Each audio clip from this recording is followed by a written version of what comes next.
Kalau kita lagi stres, lagi banyak masalah, lagi kalah, lagi drop, lagi apa, terus disuruh tiba-tiba bahagia, apa ya bisa. Bahagia itu ya tetap diusahakan.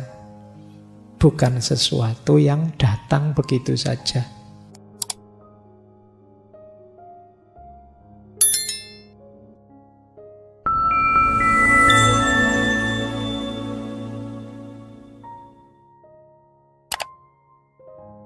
Assalamualaikum warahmatullahi wabarakatuh. Bismillahirrahmanirrahim. Malam hari ini kita membahas tokoh yang agak unik. Teman-teman mungkin mengenalnya, beliau ini ya tokoh besar filsafat barat abad 20, Bertrand Russell. Beliau ini sebenarnya ahli filsafat analitik.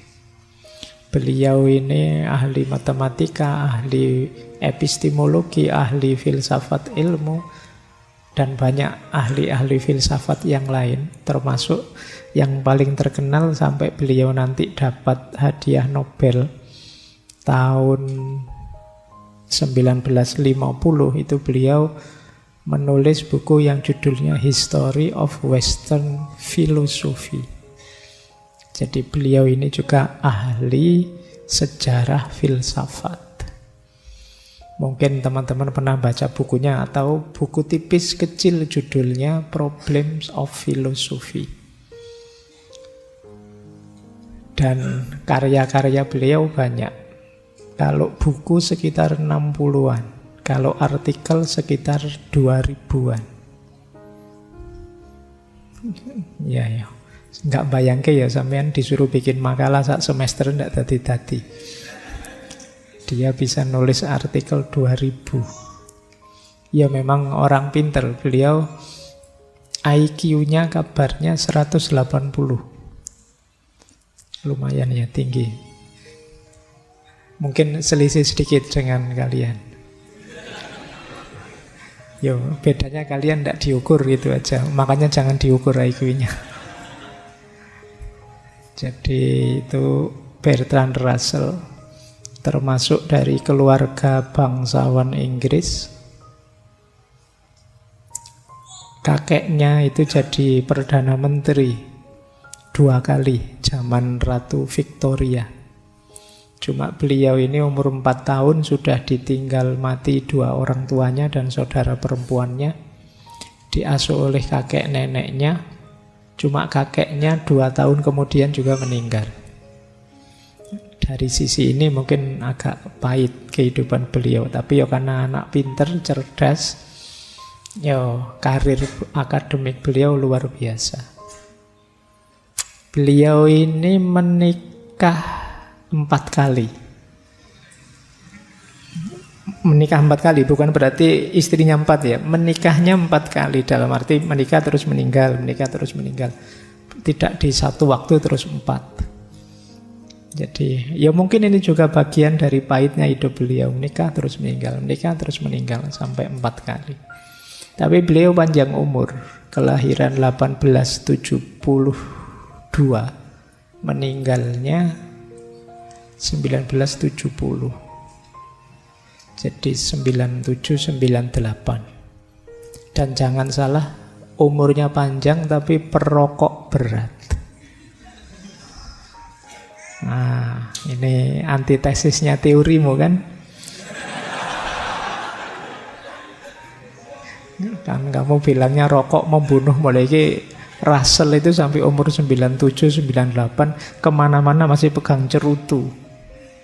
Itu rokok kelas berat itu. Jadi ini beliau ya kritis orangnya, sehingga sempat mengalami di penjara, sempat mengalami didenda. Beliau ini karena kritisnya pernah didenda dan dihukum 100 pound sterling. Tapi beliau tidak mau bayar. Akhirnya teman-temannya yang bayar dengan cara bukunya dilelang. Ini buku-bukunya Russell di kampus ini, ayo dilelang buat bayar denda, biar dia bebas. Dan beliau juga sempat menikmati penjara. Sampai ketika nanti pindah ke Amerika, ngelamar jadi dosen, itu ditolak karena melihat CV-nya. Kok pernah di penjara, pernah ngeritik pemerintah, dan lain sebagainya. Ya meskipun nanti tetap karir beliau di bidang akademik luar biasa. Karya-karya beliau luar biasa. Malam hari ini setengahnya kita semacam bedah buku ya. Kita bedah salah satu buku kecil beliau yang judulnya itu The Conquest of Happiness. Kalau diterjemahkan menaklukkan kebahagiaan. Buku ini luar biasa menurut saya ya. Ini buku tentang kebahagiaan yang versi rasional saja, pakai akal saja. Beliau ini mungkin agnostik atau antiteis, tidak percaya dengan metafisika dan ketuhanan. Nah, malam hari ini kita belajar kira-kira kalau pakai akal sehat, akal rasional saja, seperti apa sih kebahagiaan itu. Nanti minggu-minggu selanjutnya kita ambil model yang berbeda. Menurut Russell, buku ini sangat ringan. Makanya beliau bilang ini, buku ini tidak ditujukan kepada yang terpelajar. Nah, kalau kalian merasa terpelajar, tidak untuk kalian. Ini buku terlalu ringan, bahasanya Russell begitu. Meskipun saya tidak jamin kalian baca bukunya paham. Jadi kata dia ini sangat ringan. Tidak untuk yang terpelajar atau untuk orang-orang yang bisanya cuma ngomong saja. Mereka yang menganggap masalah praktis hanya sebagai sesuatu untuk dibicarakan. Ini tidak hanya wacana, kata beliau. Tidak ada filsafat atau pengetahuan mendalam akan ditemukan dalam buku ini. Saya hanya bermaksud menyampaikan beberapa pernyataan yang bersumber dari common sense. Saya berharap begitu. Di common sense itu ya pengetahuan umum saja tentang kebenaran-kebenaran umum, bukan kebenaran filosofis yang mendalam. Semua yang saya klaim sebagai resep yang ditawarkan kepada pembaca memang seperti itu adanya. Sebagaimana ditegaskan dari pengalaman saya sendiri dan pengamatan saya. Jadi dasarnya pengalaman hidup beliau sendiri dan pengamatan beliau.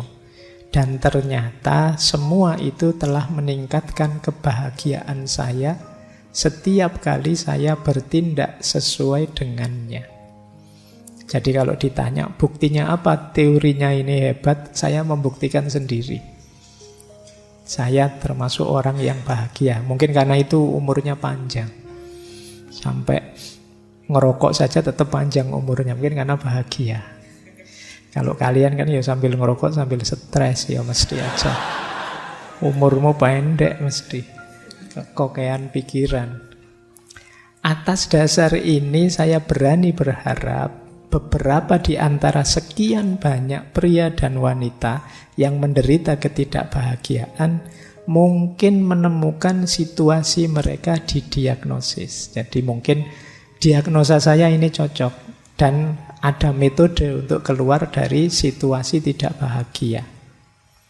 Banyak orang tidak bahagia bisa jadi bahagia dengan ikhtiar yang diarahkan dengan baik. Dan untuk itulah saya menulis buku ini. Jadi buku ini sangat rasional, sangat praktis tentang cara untuk bahagia. Secara umum isinya dua. Apa yang membuat kita tidak bahagia dan sumber-sumber kebahagiaan itu apa saja. Jadi ini berteori tentang kebahagiaan Russell ini. Ini agak unik karena biasanya beliau ini ahli matematika, yang dibahas logika, yang dibahas analitika dan lain sebagainya. Baru di buku ini beliau membahas tema yang agak ringan, yang menurut beliau ini orang terpelajar mungkin ini terlalu enteng, kurang berat. Makanya tidak untuk yang terpelajar. Ya, kalau teman-teman membacanya masih berat, berarti kita levelnya masih di bawahnya yang tidak terpelajar. Wong ini untuk yang tidak terpelajar.